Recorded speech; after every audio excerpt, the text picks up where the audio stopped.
I would like to welcome you, our esteemed viewers here on GBS TV.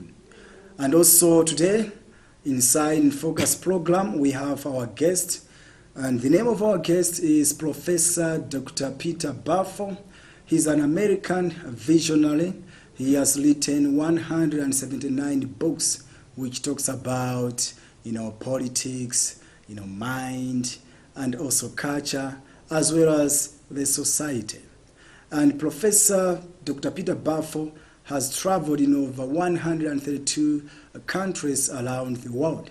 And we are privileged to have him today here on GBS TV. So, Professor Peter Baofu, I would like to welcome you to our TV station. And would you mind if you can reintroduce yourself to the audience so that they can know more about you? So let me say thank you for inviting me first. As you said, I am an American visionary and author of 179 books in all fields of knowledge, and I have proposed more than 145 different new visions and new theories of the human future in relation to the mind, nature, society, and culture. Which means that I have written on all of them and proposed many different visions in the formal sciences, the natural sciences, the social sciences, and the humanities in all fields of knowledge, not just in relation to one culture and one society, but about the entire planet Earth. So that is a very important project that I'm doing, and I have been in more than 132 different countries by now, and by the end of my trip it could be probably more than 150 or 60 different countries all over the world in all civilizations. And the reason I do that is because I want to understand humanity on the ground, not just by written books in a library and all that. That is very easy for me to do, but I want to go to each of them so that I can understand them firsthand, and I want to propose solutions to many of the problems confronting, again, not just one country, one culture, one ethnic group, but for the entire planet Earth. And that is exactly what I do, and so that's why I'm here in Malawi, which is part of Africa, and I should also look into Africa too. So thank you very much for coming on GBS TV. As USA government, I'm sure they are not happy to see China being a superpower. Yes. Because they know that the ideology of China won't benefit America.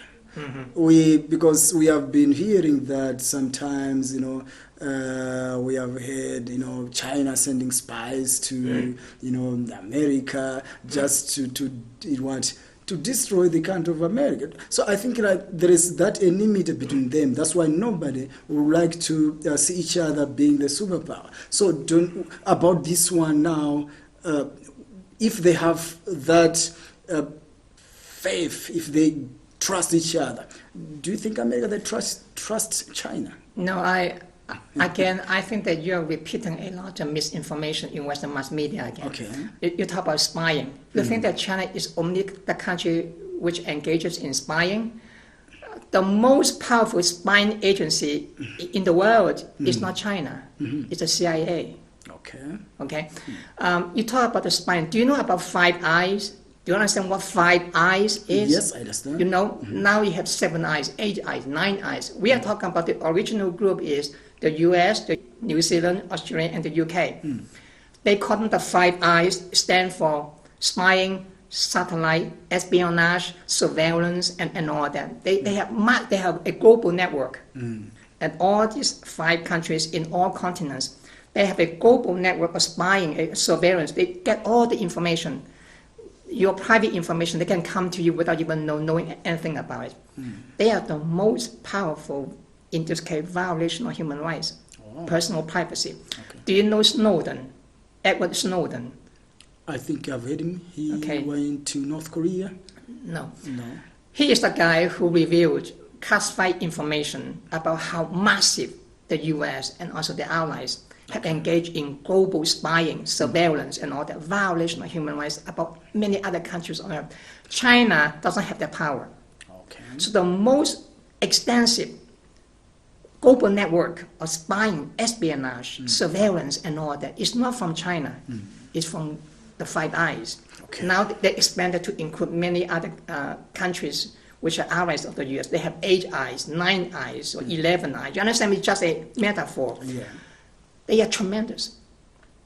You say that a few weeks ago, there's another leak of classified information by a person working in the U.S. Army or something like that, and now he was arrested. Yeah.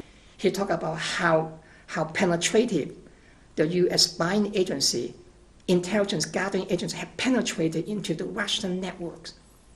That's how the U.S. is so powerful, massively powerful. You talk about hacking. Just in case you do not know, there are more hacking inside China by the U.S. and many other major spying networks than China against the U.S.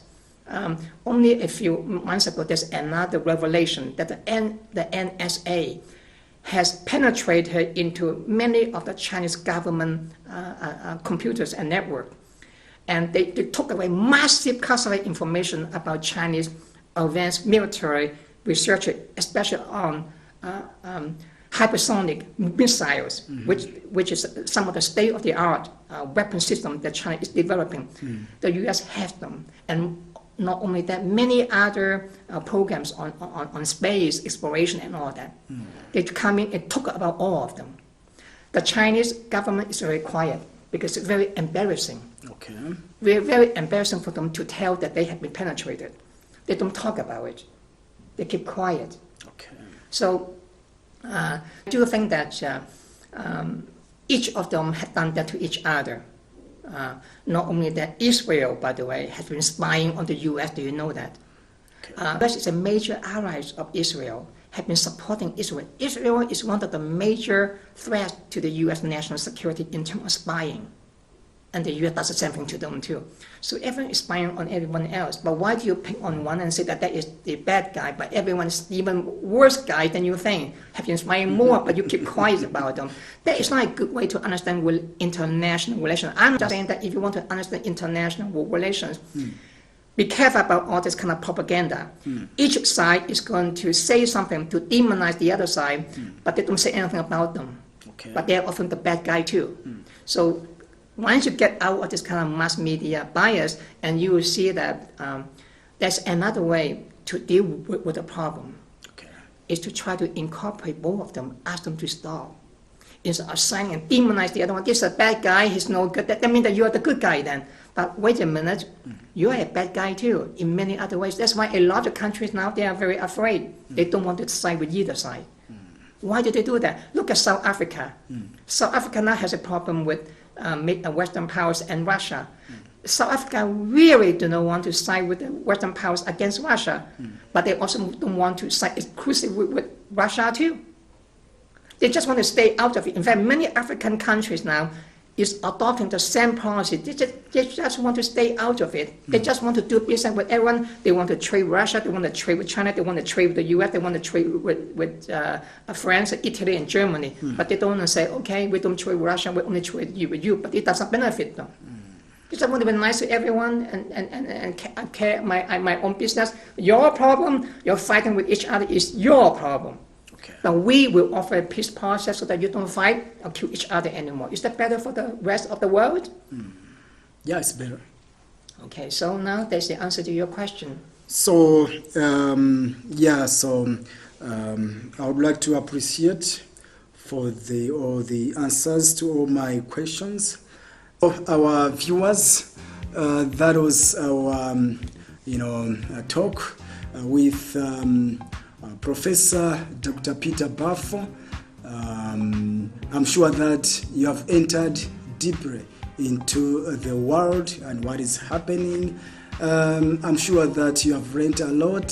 Thank you very much for being there to watch our TV station, GBS, on the In Focus program. Thank you very much. Till we meet next time. Thank you.